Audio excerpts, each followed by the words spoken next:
Hi friends, so my name is Araceli. I'll be discussing week 7 of the NFL games. I want to start off with some blowouts, sadly. On that blowout list is the Dallas Cowboys, because their behind was whooped by the Washington Redskins. And no, it's not Washington's team, it's the Washington Redskins. The final score was 25-3 to 3. A fucking field goal is what the Cowboys were able to do. Anyways, the 49ers whooped that hiney of the New England Patriots, 33-6, I think. Yeah, 33-6, complete deficit. And then the Chiefs won over the Broncos, and I want to say that was 43-16. That is the Chiefs, I think, 16 consecutive game win over the Broncos. So those Broncos need to step it up. But anyways, getting into some games that I'm gonna highlight. The first game that I'm gonna highlight is gonna be the Packers and the Houston Texans, because who doesn't want to talk about those beautiful Packers, right? If you watched my videos last week, I talked about how terrible Aaron Rodgers played in week 6 against Tampa Bay. He played terrible, but against the Houston Texans, he did magnificent, actually. I'm assuming that they went back, watched the reel, and saw how terrible he played. Aaron Rodgers threw for 283 yards, friends. A 67.6% completion rate, 4 touchdowns, no interceptions, and no sacks. That, my friends, is the Aaron Rodgers I know. Aaron Rodgers, those 4 touchdowns he did, 3 out of those 4 touchdowns, friends, were to different receivers. This man's amazing. Honestly, he just knows how to make plays alive, and he just knows what he's doing. I think what makes him so amazing is that you never know what receiver he's going to hit. Because, yeah, Davante Adams is his safety blanket, but at the end of the day, he can hit anyone on that field, and it's gonna be okay. The Texans didn't play a bad game, honestly. The final score was 35-20. Obviously, Packers won. I don't think it was a huge deficit. The Texans did, I guess, try their hardest. I think that what really got them was that their defense wasn't really able to stop the running game. The Texans honestly suffered with that. The Packers were running all over those Texans, and the yards after the reception was even more, and I don't know, they just weren't able to do it, honestly. And at the end of the day, Packers just played a way more overall good game, because that defense of those Packers was playing A1. So yes, Aaron Rodgers is back. No need to be scared, friends. The Packers are on their way. They have another W under their belts. I'm excited to see them play the Vikings next week. The next game, holy guacamoles, I was on the edge of my seat. The Seahawks and that Cardinals game was insane. Literally insane. First of all, backstory.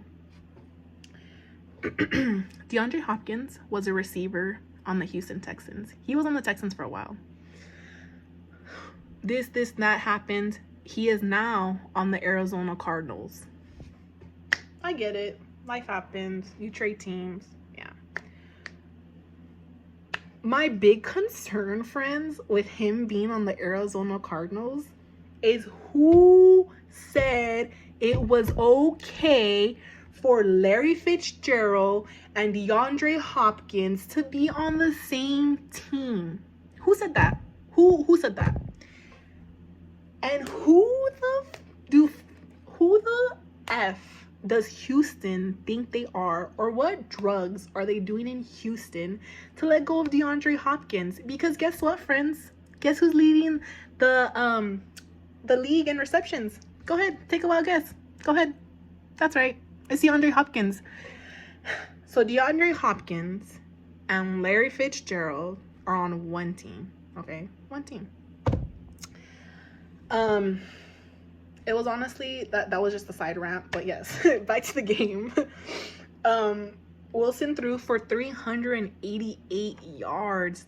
Freaking amazing. 66 completion rate, 3 touchdowns, but he did have 3 interceptions.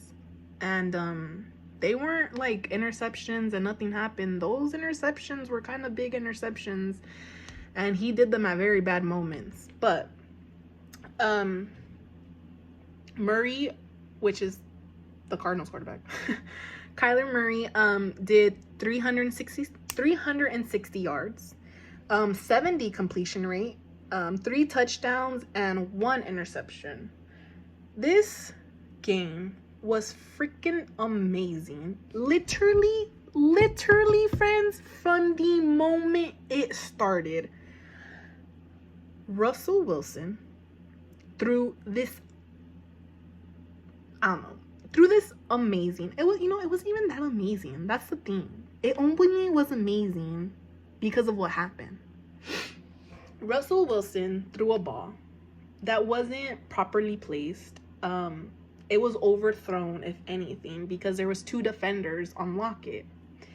Tell me why in the first 4 seconds of the opening drive, Russell Wilson throws this pass and Lockett catches the gosh damn ball with one hand, and he had 2 defenders on him. I was like, holy guacamole, that was amazing.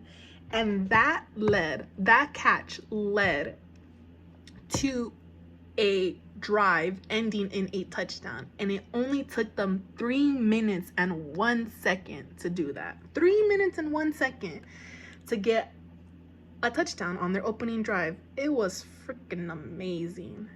And then I also wanted to point out that on the other side of the spectrum, the Cardinals, holy moly, I want to do a can't miss play on that Cardinals game. Budda Baker is a safety. Well, is one of the safeties for the Arizona Cardinals. This man, I was like, my jaw was on the floor when I saw this play. So,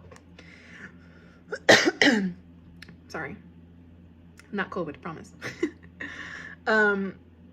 Russell Wilson led the Seahawks down the field, and I can't remember what yard line they were on, friends, but they were literally, I want to say, within 10 yards. They were within 10 yards of the end zone, so they were pretty close. Russell Wilson, they do a no huddle, okay? They do a no huddle, and Russell Wilson floats a ball. I don't know where the fuck Budda Baker came from, but at the goal line, literally at the goal line, as that ball is floating in the air, he intercepts it at the goal line, and he runs it back. Not all the way, but he literally runs it to the other 10-yard line. That was freaking amazing. I could not believe that, because that man took off. He took off, and that was a beautifully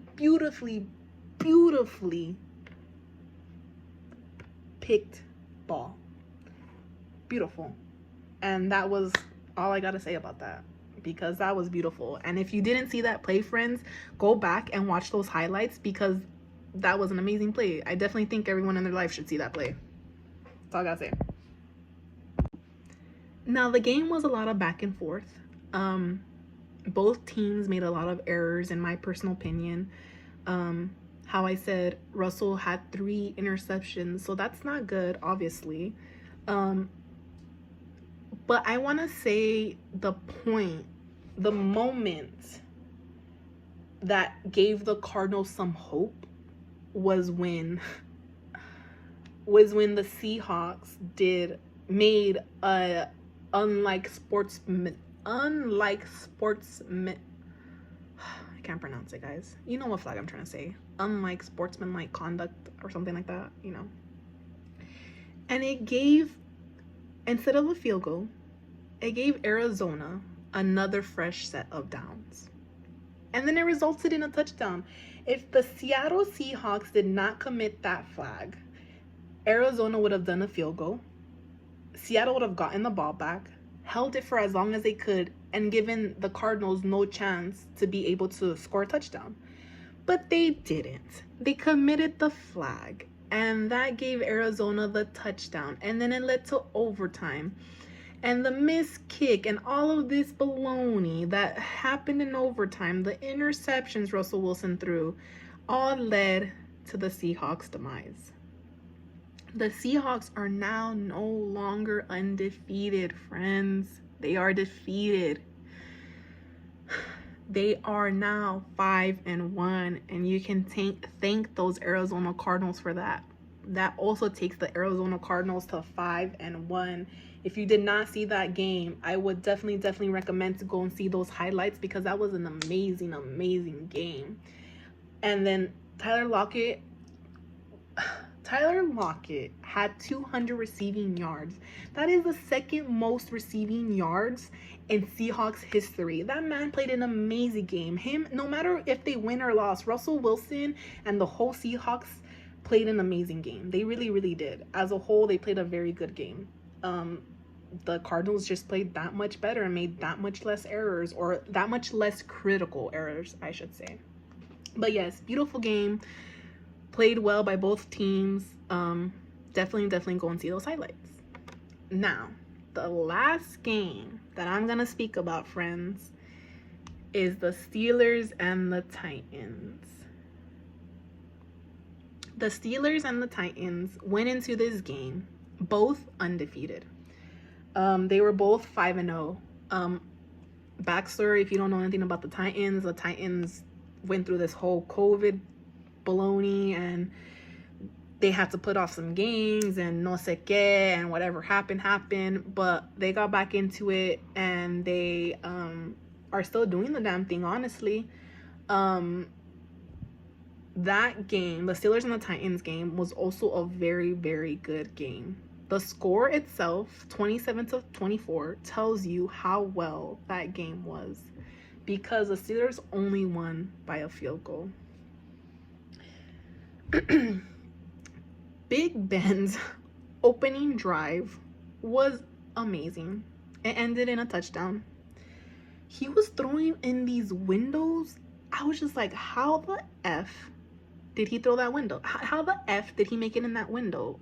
That ball was like, literally, like, he was fitting the ball in a window this big, and the receivers were catching it, and I was just like, Big Ben, like, who do you think you are? But he played amazing. He threw for 268 yards, 2 touchdowns, but he did have 3 interceptions that were not good interceptions. Obviously, no interception is good, but I honestly think that they were interceptions that shouldn't have happened, because I know Big Ben is better than that. I know for a fact Big Ben is better than that. I think what led to the Titans' demise is that the Titans couldn't stop the run game. The Steelers were freaking running around them like they were, I don't know what, like the Titans didn't know what the heck rushing was, because the Steelers were running through holes. Number 30 was just going, and he, trust. Those Titans need to play back that reel and look at that, because there was big old gaping holes. But I do give the Titans props, because at the end of the half, they were down 24-7. 24-7. And at the end of the third quarter, with 2 minutes to spare, they were still down.